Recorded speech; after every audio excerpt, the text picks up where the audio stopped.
welcome to PopCultX, your go-to for all things pop culture from our Gen X point of view.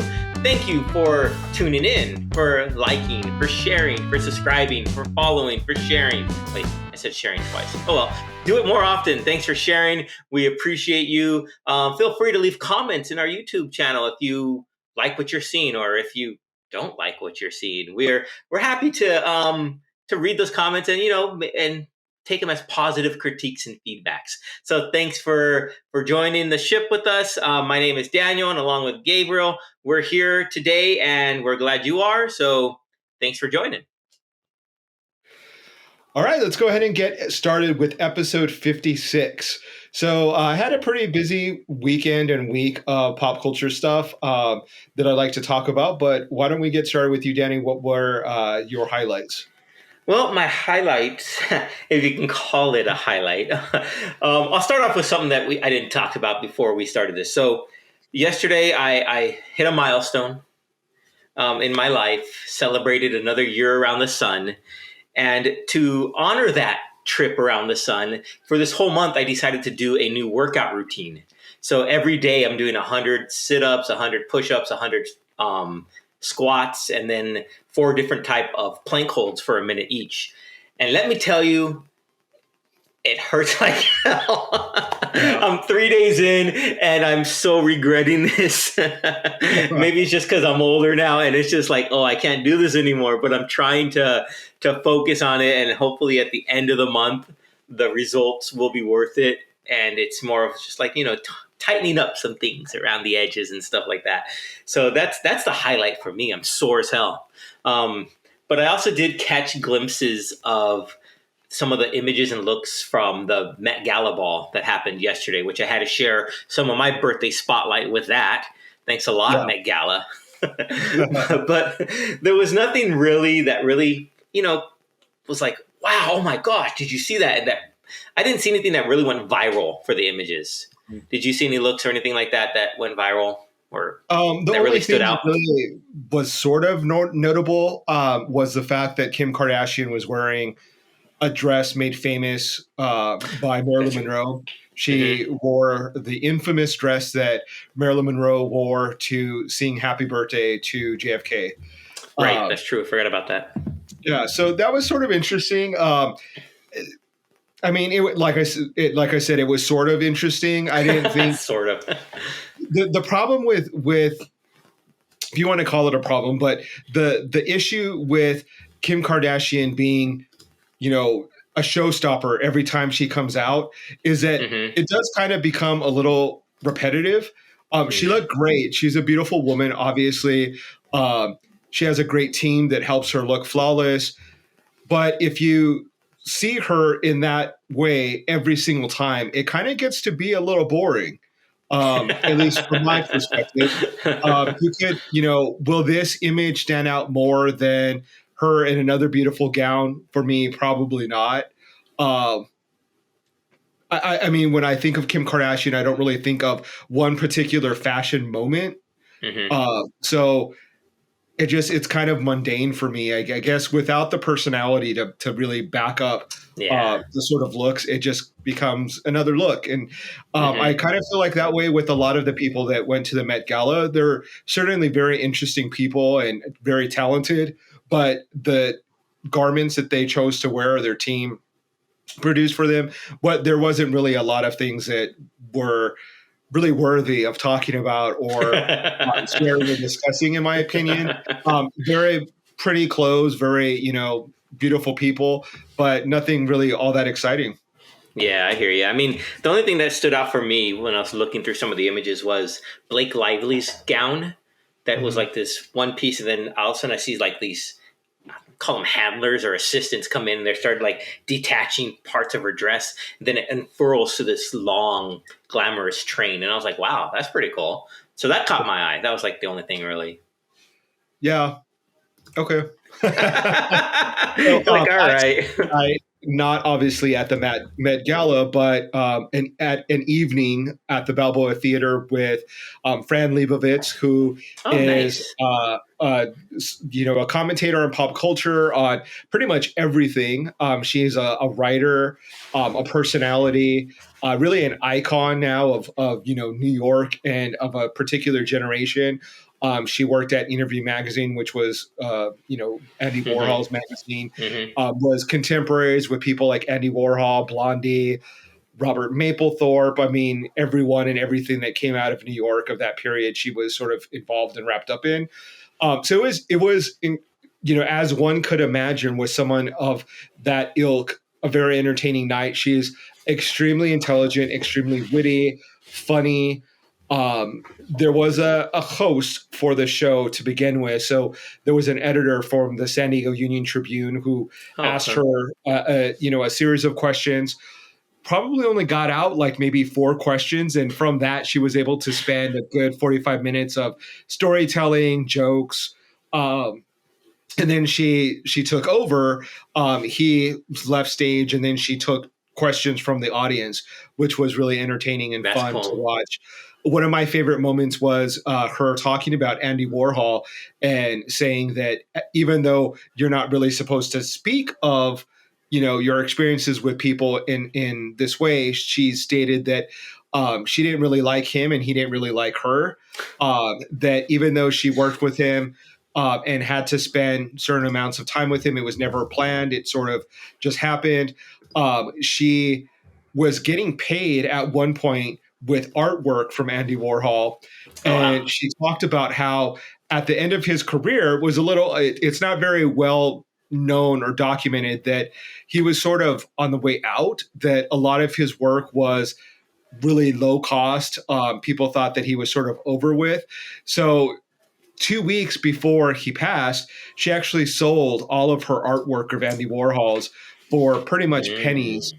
And then 2 weeks later, an assistant woke her up in the dead of night. Oh, Andy died, and she pretty much was like, "Oh fuck!" Like, Oh, no. knowing that the art was gonna, be Uh-huh. valued, and so I thought that was hilarious and funny, and she what mentioned a particular story and then said, oh, does that sound like someone who's a genius? So you definitely could get that the notion or the feeling that she doesn't really necessarily think that highly of him as a genius artist. Maybe she saw a little bit of the wizard behind the curtain, if Exactly. you Yeah, that's what I was will. going to say. And Hmm. so that kind of that it was interesting. And she talked about her love of books. She has probably like 13,000 books in her Wow. apartment in New York. And I am a big book reader, bookworm. I don't have anywhere near that. Maybe I have, I would say maybe I'm getting close to maybe like 500 books. So not a small amount of books, but nowhere near that amount. Got a ways So to go. I respect her for that. I am definitely appreciative of the written word. So it was a lot of fun. We had a great time, Cool. hearing her regale us with all of her knowledge in stories and a life well lived. So it was pretty cool. Does she have a heavy New York accent like I'm envisioning her to have? She, I mean, she does and she doesn't. I mean, it's not like she has a very particular way of speaking.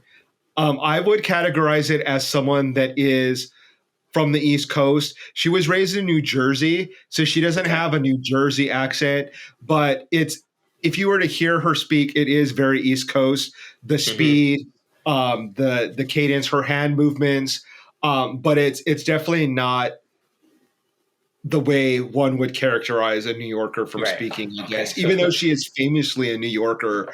Uh, but yeah, she has her own style. And speaking of the Met Gala, um, I think Fran Lebowitz is someone who is very uh, uh, evocative in the way she dresses, and is an icon in her hmm. style. She's someone that is more style versus fashion, probably someone that doesn't follow trends or Right. the whims of the fashion world, but is very cool and stylish in her own way. And she showed up in her signature like blazer, um, button down shirt, boots, jeans, and looked ever the stylish woman of, I think she's 70, and still 71, I cool think. Yeah. as ever. Very impressive person. So I just had a great time, and it's someone that's very, admirable. She mentioned that people ask her, how do I be like you? Like, how do I, and she just says, like, just be you. Like, I'm me, you're you. It is who we are. And so it's very cool. She's one of the people that I really admire. That's And cool. it was cool to see her in that light. So it's very cool. Cool night for me. That's cool. And not to be confused with Annie Leibovitz, who I thought, my head was like, oh, cool. He went to go see a photographer. Completely Right. different person. I almost wanted to ask her, how many times in your life have people called you Annie? And what kind of reaction that would get out of Fran Lebowitz. But different spelling, obviously, different first name, but I'm sure she gets it all the time. Yeah, I'm sure. Yeah, Because it's similar. Yeah. Same kind of age, generation, I think, both from the East Coast. So I definitely could see how people can confuse them, but both people that I look up to, I admire Annie Leibovitz as well. So yeah, that's cool. That sounds like fun. Yeah. It's something like a different night out than you normally would have, I think, So that's really definitely cool. different for me. She's not a performer in the sense that, she's not dancing, she's not singing, she's not telling traditional style of jokes, but I laughed probably more than I've laughed at a lot of comedian shows. So it's just very cool. It just a very, I hate to just use a generic term like that, but she's just a very cool person. Of what my definition of cool is, someone who's very intellectual, very well read, very witty, very unique and eccentric. So very much my kind of thing. Very cool. Very cool.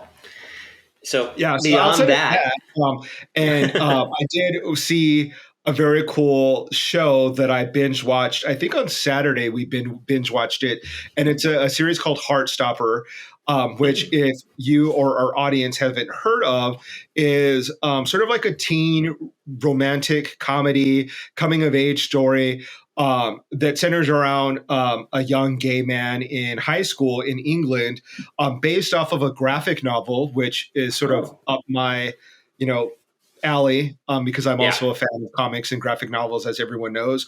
And so I didn't really know what to expect, but I was pleasantly surprised because it's probably one of the most realistic depictions of sort of like a gay teenager's perspective.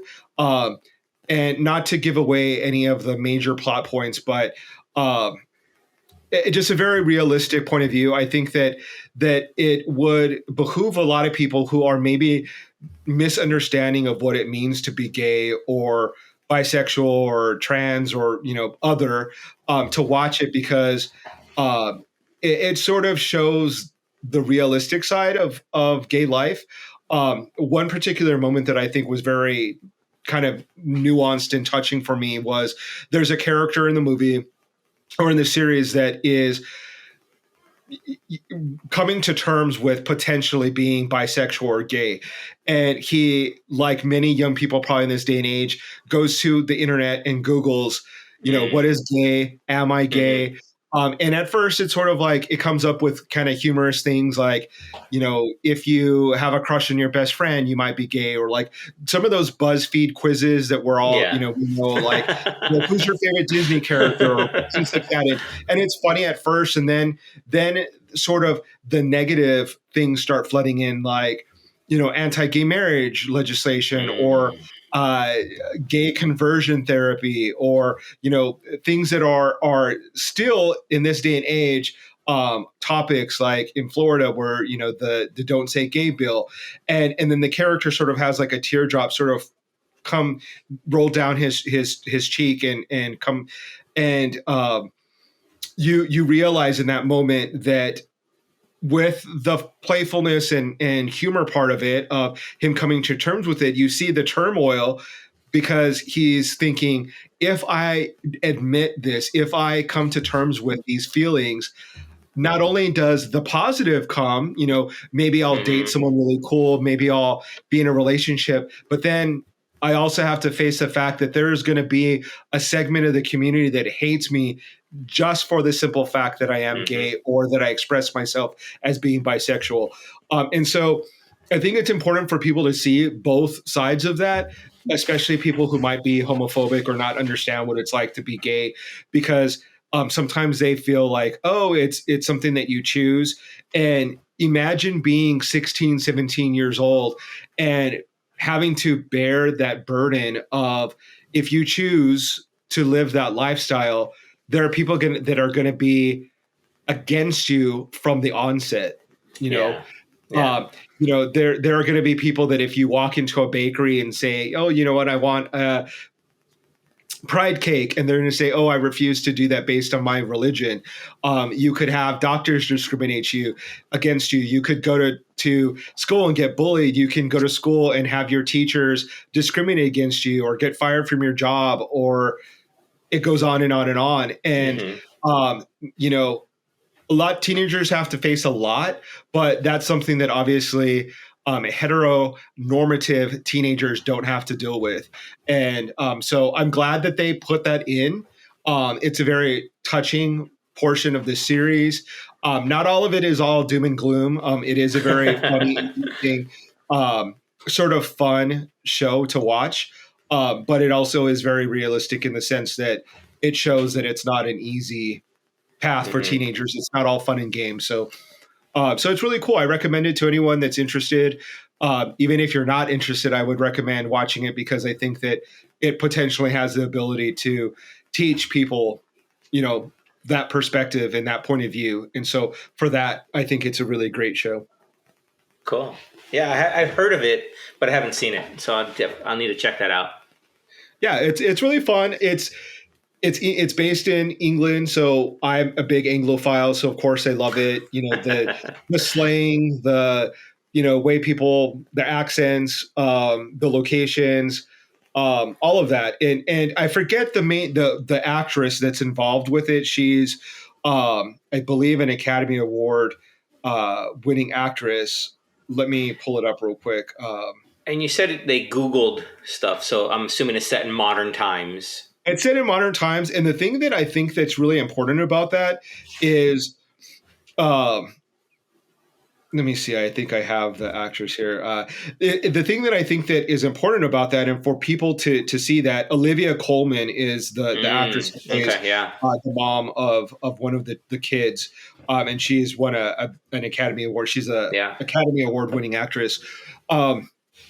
Is that because we see things like Queer Eye on Netflix, or Will and Grace, or we see Little Nas X, and so you think, oh, it's so much fun, it's so easy for people to come out this day and age to their kids, but then again, I mean, remember that right now there's legislation that was passed in Florida that says you can't even say gay. So imagine being a teenager in high school and coming out to your parents, and God forbid, let's say your parents are abusive and they beat you up for saying that you're gay and throw you out of the house, and all you really have as far as support is potentially maybe one of your educators, one of your teachers, and you go to school asking for help, and it's a situation where they're fearful for discussing with you because they could lose their job. So they don't offer you the support that they should be offering you. You don't have school where that should be a learning environment and supportive, being a place that you can find solace. So it's really sad and unfortunate. Like, I think that the legislation that we're seeing is so mean-spirited and evil, that it's going to impact young people's lives in ways that are unimaginable for the people that are supporting that kind of legislation.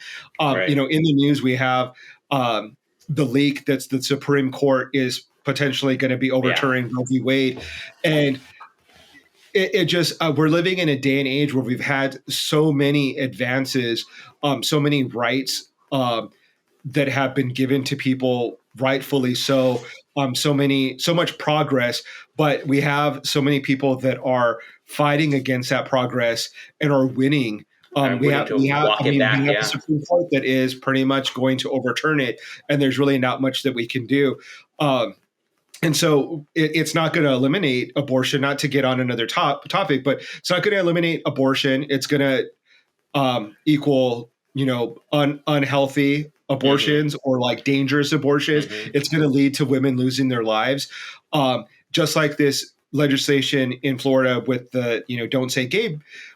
It's not going to eliminate people saying the word gay or eliminate people from identifying as gay or transgendered. It's going to force people to hide who they are, which in turn is going to be toxic, which in turn may result in people committing suicide, because we do know that teenagers who identify as gay or transgender or lesbian have a higher rate of suicide. So it's really unfortunate that people are willing to put other people's lives in danger because of their beliefs or, what they say are their beliefs or religion. It's just a really sad time to see all of that stuff happening. Even though we take solace in the fun and frivolous things like the Met Gala or, the show Heartstopper, it's almost, it is scary. It's a very scary time right now. It is. And where our generation is potentially going to live with these Supreme Court justices, that they're our Supreme Court for our lifetime. That's really kind of chilling and really sad and frightening. That what will be next? What will be next after Roe v. Wade? Will they overturn gay marriage? Will they overturn civil rights? Exactly. So that's it's important for shows like Heartstopper for people to share their stories so that people can be educated and maybe change their perspective, so they don't want to support, so they change the way they vote, and we get representation that is different in our government. That's what we can hope for, I guess, at this point. Yeah. At least hopefully we can motivate those who maybe would want to sit on the sidelines in those midterm elections coming up to get out there and vote and have their voice be heard. If they think there's nothing that can be done, well, yeah, your voice is what can be done. Go out there and vote. Get your friends out there to vote.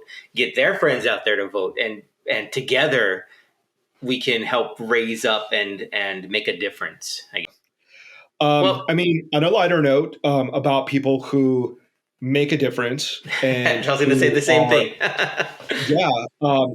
And I think because we feel the same way about this artist is Lady Gaga. So she's an activist. She is a role model. She's incredible artist. Has released a new song. I don't know. Do you want to go ahead and talk about that song? I know you. Yeah, I'll go ahead. So a couple days ago, she hinted on her Twitter feed and her Instagram feed about some lyrics for a new song coming out that she created, I guess, a few years in the making now, because for the new movie Top Gun Maverick, which has been on hold for a while and pushed back and delayed and everything, but it's finally coming out, I think, at the end of this month. So they released this song that it's like going to be like, I guess, like the theme song, I guess, for it. Almost like, you know, how like Billie Eilish with the James Bond song.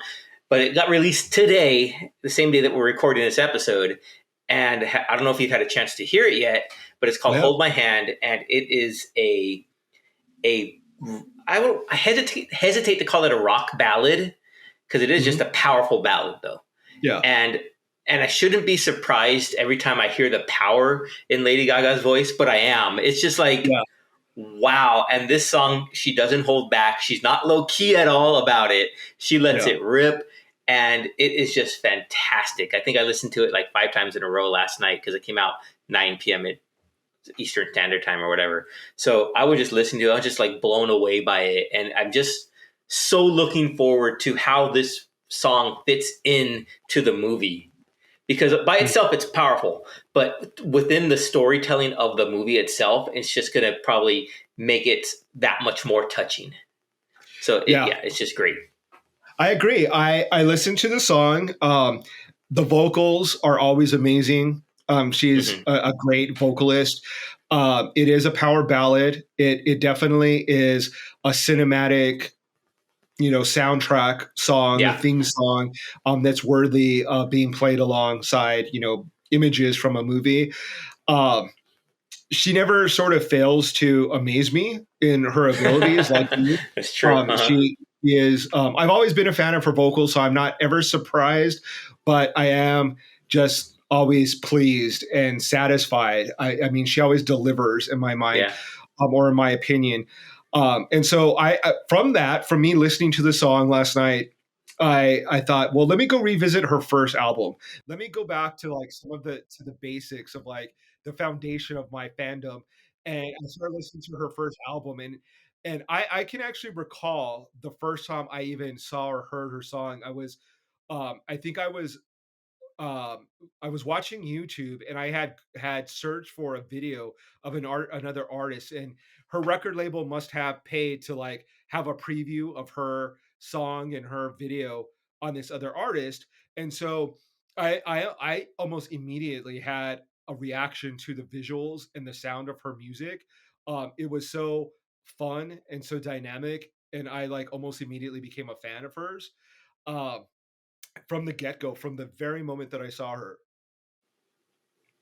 One of the songs from the album that still to today is like one of my favorite songs is Just Dance. It's so fun. It's like a happy song for me. Like I can put it on and Mm-hmm. it makes me feel good. Um, some of the other songs that like aren't in my heavy rotation of listening, it's amazing to me her ability to craft like a very good pop song. I know a lot of people kind of look down at pop music, that it's frivolous but the thing, because I guess maybe because I know more about Lady Gaga, like her life and her history, um, when I listen to her music, it's almost like a friend that I know that has triumphed, and I'm like celebrating their success. Yeah. I don't know if maybe a lot of people don't know or do know. I know a lot of her fans or little monsters or monsters know about her. Is that she was bullied a lot. She was like thrown in trash cans. There was like a Facebook group about her, like that she'll never be successful, that she's a Mm-hmm. whore, Mm-hmm. horrible things. And so it's every time I listen to her, it's just like it's an example of how like a person who has a good heart, who has talent, it's just a joy and a pleasure to listen and see what they do. It Yeah. just radiates good vibes for me. Even though she has songs that are, talk about, depressive or dark moments, so it runs the gamut of emotions. Um, at the end, it's still like a catharsis for me. It's a cathartic moment, and it always ends up making me feel good. So from the first album to like her most recent album, I can say that her most recent album, from beginning to end, is one of the more pleasurable listening experiences for me. I can listen to it from the beginning to end. They're Uh-huh. almost all, I mean, they are all great songs. They're all great pop songs, and I can listen to it from beginning to end, and it's just, she's such a good artist. Like Yeah. I cannot articulate how much I love listening to her music. I love seeing her perform. I'm lucky enough to be able to go see her very soon. I cannot Oh, wait to go see cool. her, to go Nice. dance and live in that moment of all that she offers. So Yeah. this new song is just another uh, you know, facet of her talent, of her offering up a song for another movie. Her Mm-hmm. famous songs and soundtrack to A Star Is Born, but this is just another of her great hits. Yeah. Yeah. A Star is Born was my real first where I stopped to pay attention to her. Like, I Mhm. think we've had this conversation before where I've known about her and I knew about the whole spectacle that was her music, right? It wasn't Right. just the vocals, it was more of the dancing, the costumes that go along with it, the whole mystique, I guess that you would put that it was Lady Gaga then for me. But when A Star is Born was released and the song Shallow and all the other songs that are on that album, I stopped and listened to her voice and was able to hear her vocals and hear the way she connects through her voice to the people. those emotions that she's trying to convey. So that made me go back. And first album I went back and listened to was, I think, Joanne, because it was more of the indie folk rock type of album. And some of the songs on there, especially when I heard some of the making of it and the history of like how Joanne was her aunt that passed away, and the song Joanne on there was about her aunt, and it's just a very powerful emotional song. And also the song Million Reasons was like, I was blasting that thing in the car, driving around singing that. I don't know how you can't when that song comes on. You just want to, it just exude the emotion that she's giving off as well. And then going back further and listening to Born This Way and Bad Romance, Poker Face, and just hearing the songs and for more than just the dance numbers that they were, for her vocals is what I was looking for. Now some of the lyrics, they're catchy lyrics, right? Sure, but they might not have that substance behind them that some of the more songs that I'm attracted to do. But it was she is a star. She is really a one in a generational type of performer. And artists young and old want to work with her. Fans young and old enjoy her. I haven't really heard, although I've heard how she was bullied. Yeah, I've heard that. I've read that. I've seen the interviews where even after she became a star and famous, people were questioning, oh, is she a transvestite? Is she a hermaphrodite? Stuff like that. And I saw her interviews, how she took all that in and with just grace and said, so what? Who cares if I am? And it doesn't, or if I'm not. And it's just the way she was able to just dispel those and just, with grace and humility, and not fight back, not counter back in the way that a lot of other artists will, punch back when, like famously, like Michelle Obama says, take the high road. And I think she always does that. And that's just fantastic. And I just truly enjoy every song that she puts out. So when I heard this new song, and it just was like, wow, this is just great. And I just can't wait to hear more of it. And like I said, within the actual movie itself. And Academy Award winning song. Why not? Call it now. Yeah, I really want to see her win an Academy Award. She's gotten very close. Did she win? I think she won for Shallow. Yeah. Did she? Yeah, I'm pretty sure. Okay, because I know she won a Golden Globe. Okay, so I think she did. So anyway, I want to see her win another one. All the awards for her. But have you seen the Netflix documentary on her, 5'2"? Mm-hmm. That is I went back and watched that. It gives a glimpse to her perseverance that, she has fibromyalgia. She's a lot of times in pain, that she has mental distress that she's had to fight through. And it hints at some of the negativity that was directed towards her by other pop stars and icons. And she's just such a strong individual that hasn't allowed the negativity that has been thrown her way to make her jaded or hateful or negative. She just has such a positive vibe about her. I mean, it's really admirable that she's able to, she has her Born This Way Foundation, that she does her work for activism. Famously has, tried to get people out to vote, to be, to vote the right way. And it's just a very admirable person that continues to fight, even though she has fame, fortune, beauty, has everything that you could possibly want, talent, and she still takes the time to fight the good fight as well. Yeah. That's crazy. So amazing person. Yeah. To be honest, I'm probably not going to rush out to go see the movie because I'm not a fan of Top Gun. I'm not a fan of Tom Cruise. So I will probably play that song nonstop, but I probably won't go see that movie. Well, I would typically agree with you about that. However, there was one video that changed my mind. So I was scrolling through Twitter, trying to find out what I can about the song. And I guess they put out this little 2-minute documentary advert for it, where the actors were talking about how the kind of training they had to go through to be the pilots in that movie. So they went through like this 3-month intense Navy SEAL training program where they were dunked into water because the military said if you're going to be up in the plane and plane goes down over water, you need to know how to survive. So they put them through the rigors. They put them through the whole training program. Now, mind you, these are actors, right? So these aren't people who have dedicated their lives to serving in the military, or maybe they enjoyed that. I don't know. But then they had to learn how to fly the planes and at the same time operate the cameras in there because they wanted it to be an authentic feel. So the actors are there flying the plane. I'm sure probably not for the major fight scenes in the air, but for some of the scenes when they're actually flying it, they're actually operating the cameras in there in the cockpit itself.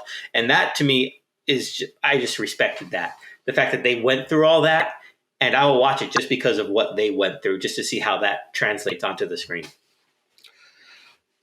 I'm very suspicious of everything you said. I think that of the training that they went through, it was probably very, training light. I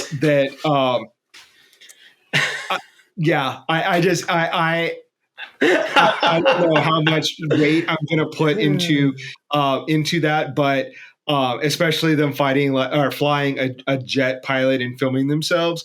I don't know about all of that, but if that is true, that is awfully impressive to be able to fly a plane or a jet. And so I would commend any actor or anyone that has been able to acquire that skill. But as far as plot, I really would be hard pressed to think of anything about Top Gun that would interest me. I know what you mean. I think I've seen the first one maybe once, pieces of it as a kid, and it didn't interest me then. So, I mean, to each their own. It's just not my thing. I have to hear those damn planes flying around San Diego all the time, so I get enough of Top Gun in the sky. All I have to do is just look up, and they're there. Yeah. They're actually in the midway. There's always like a guy that's sort of like a Tom Cruise Top Gun lookalike that like poses out there for pictures that I always kind of find, it's interesting that it's like, good for you for capitalizing on the fact that you somewhat look like Tom Cruise and put on a military uniform and go stand out there with all the tourists and make your money. Why not? Exactly. Yeah, I mean, do what you got to do to hustle, right? Something sparked my memory. I don't know what it was, but you mentioned the Netflix documentary of Lady Gaga and 5'2". There was a part in there when she was talking about A Star Is Born and the famous song at the end where she's singing about her husband Jack passing away. And I think Lady Gaga mentioned that the day they filmed that, she just received word that one of her very good friends had finally succumbed to an illness that she had been fighting for a few years. So just that, being able to take that feelings and put it into that performance, and I think that's I think that's the shot they used for that scene in the movie, and it was just like once I heard that in the documentary, I just went back and rewatched that scene in the movie, and I was like, wow, it just simply amazes me that someone can not only compartmentalize that self, but also use that in a way that, and by, what's the way I'm trying to say? Use it to kind of express her grief in a way as well. And so a lot of people use creative arts as a way as a therapy, as a way to get their grief out or any sort of stressors that might be on them. So just to be able to translate that and use that was quite remarkable. Yeah. When I think that speaks to her ability as an artist versus someone who's just a great natural born singer. Yeah. Because you can walk by someone who is capable of like singing a perfect note of singing perfectly, but without the feeling, without the channeling of that emotion, it's just boring. You're a great singer. cool, and you walk by. But someone who is an artist that is able to express and then make you feel what they're singing is like the Yeah. person that you stop by and you're like, oh my God, they're so good. Like I want to hear more. Like you're really giving me that emotion. And those kind of people are the ones that are like few and far between, right? Like that Yeah. are able to channel, some people say like higher power, God, whatever you want to call it, like, but it's just, it's challenging. It's all of the emotions and their abilities to express it within their natural talent that makes them genius, that makes them super talented. So, bravo for her for that, because she's so good at that. And I mean, it kind of to go full circle, to circle back to what I was saying about Kim Kardashian, by definition, her look was remarkable. I mean, it was beautiful. Like it's a amazing, one of a kind dress. She's gorgeous, but there's no emotion. There's no sentiment, or like, it's just face value. It's shallow. And so that's why it's not evocative. It's just, okay, yeah, she looks great. Next. But then you see someone like, you mentioned Blake Lively that is channeling something that reached out to you, that even if it's just, oh, that's it looks pretty, but there's something else that gives it to her, whether it's the way she walks or moves or, the personality that she has that is shining through the garment. Like she is, wearing the garment, but she's not letting it overpower her. She's still allowing herself to be seen through it. And so anyway, I just thought that was kind of like proves my point about how Kim Kardashian is like, or the Met Gala. Like it's good. Like we recognize that it's amazing fashion, but there's nothing behind it. There's just vapid. It kind of reminds me of what we talked about a couple episodes ago with photography. Someone might be a good technical photographer. Everything's in focus. It's exposure's perfect, but it doesn't make you feel anything. So it all kind of comes back to that, So yeah, with artists, like you said, like Lady Gaga, she makes you feel that through her work, and whether it be acting, singing, or even through like her activism, or just through her kindness, really. I mean, that's what it all comes down to when I think about it. She's just a very kind person who seems to care about other people. Mm-hmm. And that's just above anything else. That's what probably stands out the most to me. Yeah. I agree. So, we have many years and albums worth of great music and acting and dancing and performing and entertaining. God willing, she'll have a career like Tony Bennett, where she's entertaining well into her late 80s and 90s, and I really hope that for her, and I hope that for us, because we're the ones that are truly, get to enjoy all of that. So that is true. That is very true. And I'll say this, Lady Gaga, if you're watching, because I know you like to watch PopCultX, there's an open invitation for you. If you ever want to come on the show, we'll give you a platform. Might not be a big platform, but you have another platform from us. Yeah. So you're welcome onto the show anytime. I'll have a lot of room to talk, because I will have dropped dead from shock. There'll be a lot of dead air for her to be able to speak. She'll need to fill in. Okay, sounds good. But good for you. You'll be able to have a great conversation. Yes, it'll be a nice one-on-one conversation with Lady Gaga. If that ever happens, you guys will hear about it first, and both of us will just be mind blown. So that's, I think that's all I have for this week, unless you have anything else you want to add. No, just that I will be watching the Doctor Strange movie this weekend. Mm-hmm. I will keep everyone informed. I won't give any spoilers, but I will be sharing my opinion of how great it was. I already have seen one little like sneak peek of potentially someone's wheelchair, which I think confirms that that character will be in the movie, which I'm already like beyond over that, because so I'm not going to get into it. Well, the latest teaser trailer shows that, right? So the last teaser trailer shows the yellow, the wheelchair or whatever, and also it shows Captain America's shield come flying in. So I wonder what that was about. So Yeah, and they refer to the group as the Illuminati, which Professor X is a part of. And there you go. Yeah, so I'm so excited. I will let everyone know along with you, Danny, of my thoughts. I'm sure I'm gonna love it. I'm sure the MCU typically does not disappoint. So I'm so excited to go see it. So that will be on our next episode. Tune in. Cool. Episode 57. Gabe's thoughts on Doctor Strange and the universe of madness, or whatever it's called. I'll give you my Moon Knight series recap next week as well. Oh yeah, is it done?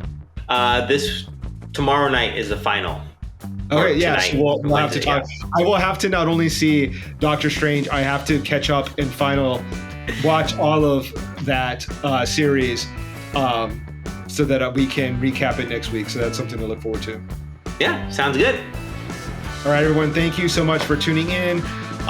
Stay safe and have a good week. Bye, everybody.